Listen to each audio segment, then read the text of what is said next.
Hi friends, welcome to माय घरकुल। आज आपण बघणार आहोत कैरीपासून मुखवास कसा बनवायचा। तुम्ही याला साठवणीतली कैरी म्हणू शकता। खूप साधी सोपी रेसिपी आहे, झटकीपट होती। उन्हाळा चालू आहे तर ह्यात ही केलीच पाहिजे। चला तर मग आपण रेसिपीला सुरुवात करूयात। इथं मी अर्धा किलो कैरी घेतली आहे। कैरी घेताना कधी ती कडक बघून घ्यायची, म्हणजे आतनं ती पिवळी किंवा मऊ अशा कैऱ्या आपल्याला इथं घ्यायच्या नाहीत, कारण आपण ही साठवणीतली कैरी बनवतोय, म्हणजे ती वर्षभर टिकली पाहिजे।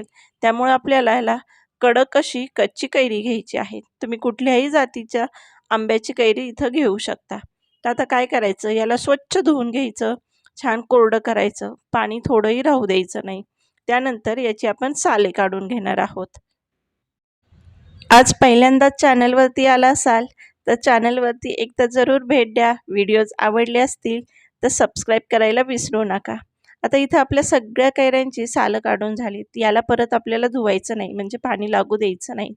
तर आता ह्याचे आपण काप करून घेणार आहोत। तर मी एक कैरी घेतली आहे, वरचं देठ आपल्याला काढून घ्यायचं आहे।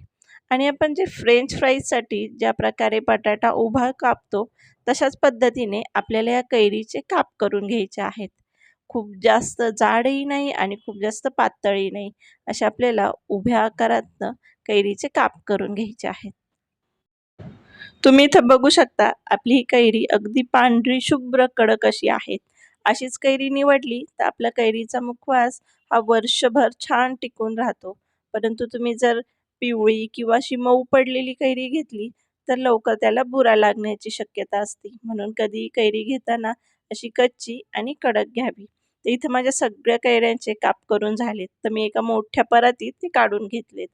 आता इथं आपल्याला अजिबात पाण्याचा हात लागणार नाही याची काळजी घ्यायची। तर आता आपण नेक्स्ट स्टेप बघूयात।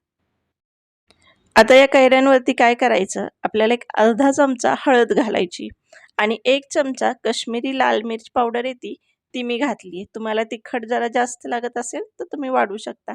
आणि अर्धा चमचा मी इथं सेंधव मीठ घातलंय आणि अर्धा चमचा आपलं साधं नेहमीचं मीठ घातलंय आणि 1 चमचा मी इथं जिरे पावडर घातली। जिरे पावडर, सेंधव मीठ याने काय होतं, चांगली आपली कैरीचा मुखवास चटपटीत लागतो। तर इथं मी एक 3 चमचे पिठी साखर घेतली आहे। तर इथं तुम्ही कैरीच्या आंबटपणानुसार साखरेचं प्रमाण कमी जास्त करू शकता। माझी कैरी थोडी आंबट होती म्हणून मी 3 चमचे साखर घेतली।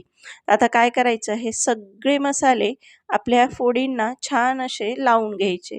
व्हिडिओत दाखवल्याप्रमाणे असं मस्त मिक्स करायचं की प्रत्येक फोडीला या मसाल्याचं कोटिंग लागलं जाईल। आणि हो, परत एकदा सांगते, इथं पाण्याचा अजिबात हात लावायचा नाही। काय जे आहे ते मीठ साखरेमुळं पाणी सुटतं, त्यातच हे आपली कैरीला छान हे मिश्रण लागलं जातं। तर सगळ्या कैऱ्यांना छान मसाला लागलाय। आता त्यानंतर मी आणखीन एक मोठी परात घेतली आहे आणि त्यावरती या मसाला लावलेल्या कैरीच्या फोडी आहेत त्या आपण सुटसुटीत अशा घालून घेणार आहोत। सुटसुटीत घातल्यामुळं काय होतं, की कैरीच्या फोडी आपल्या लवकर वाळल्या जातात। एकदम तुम्ही असंच टाकून दिल्यात तर काही कैरीच्या फोडी ओल्या राहतात तर काही वाळल्या जातात। त्यामुळं असं व्हिडिओत दाखवल्याप्रमाणे छान सुटसुटीत अशा तुम्ही यात घालू शकता। इथं मी एकाच परातीत घातल्यात, तुम्ही प्लास्टिकच्या पेपरवरती घातलं तरी चालतं। आता छान आपल्या ह्या कैरीच्या फोडी सगळ्या मी परातीत घालून घेतल्या आहेत। तर आता ह्या फोडी घातलेली परात आपल्याला कडक उन्हात 3 दिवस सुकून घ्यायची आहेत। ऊन तुमच्याकडे कसं असेल त्या प्रमाणानुसार याला कधी 2 दिवस लागतात, कधी 3 दिवस लागतात। तर इथं आपलं कैरीच्या फोडी छान कुरकुरीत अशा सुकल्या आहेत, म्हणजे वाळल्या आहेत।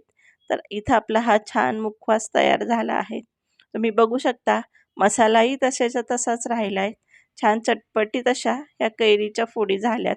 आता काय करायचं, एक काचेची बरणी स्वच्छ धुवून थोडं एक 5 ते 10 मिनिटं उन्हामध्ये तिला सुकवून घ्यायची आणि त्यानंतर हा मुखवास जो आपण बनवलाय तर तो त्यात भरून घ्यायचा।